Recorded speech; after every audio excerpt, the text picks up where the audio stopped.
بسم اللہ الرحمن الرحیم۔ ایک دن سرکار دو عالم صلی اللہ علیہ وسلم کی مجلس میں صحابہ کرام رضی اللہ عنہم حاضر تھے کہ اچانک ایک شخص نے حضرت ابوبکر صدیق رضی اللہ عنہ کو برا بھلا کہا اور دل آزاری والی باتیں کی، مگر صدیق اکبر رضی اللہ تعالیٰ عنہ نے اسے کوئی جواب نہ دیا،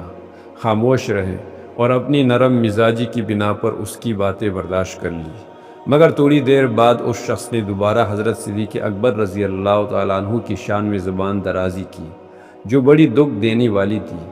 مگر حضرت صدیق اکبر رضی اللہ تعالیٰ عنہ خاموشی سے سنتے رہے اور کسی قسم کا جواب نہ دیا۔ مگر تھوڑی دیر بعد اس شخص نے تیسری مرتبہ بھی سخت الفاظ کہے، اس پر حضرت صدیق اکبر رضی اللہ تعالیٰ عنہ بدستور چپ رہے، مگر جب وہ حد سے بڑھنے لگا تو ایک مرتبہ آپ رضی اللہ تعالیٰ عنہ نے اس سے ٹوک دیا اور مناسب جواب دیا۔ حضور اکرم صلی اللہ علیہ وسلم کو آپ کا یہ فعل پسند نہ آیا اور حضور اکرم صلی اللہ علیہ وسلم اٹھ کھڑے ہوئے اور کسی اور مقام کی طرف چلنے لگے، مگر صدیق اکبر رضی اللہ تعالیٰ عنہ نے عرض کیا، یا رسول اللہ، یہ شخص مجھے برا بھلا کہتا رہا تو آپ نے کچھ نہ فرمایا، اور اب جب میں نے اسے جواب دیا تو آپ کو میرا کون سا عمل اچھا نہیں لگا ہے؟ حضور صلی اللہ علیہ وسلم نے فرمایا،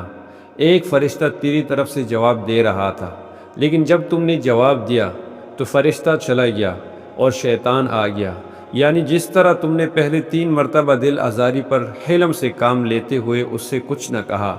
تو اس مرتبہ بھی حلم ہی کا مظاہرہ کرنا چاہیے تھا۔ جزاک اللہ۔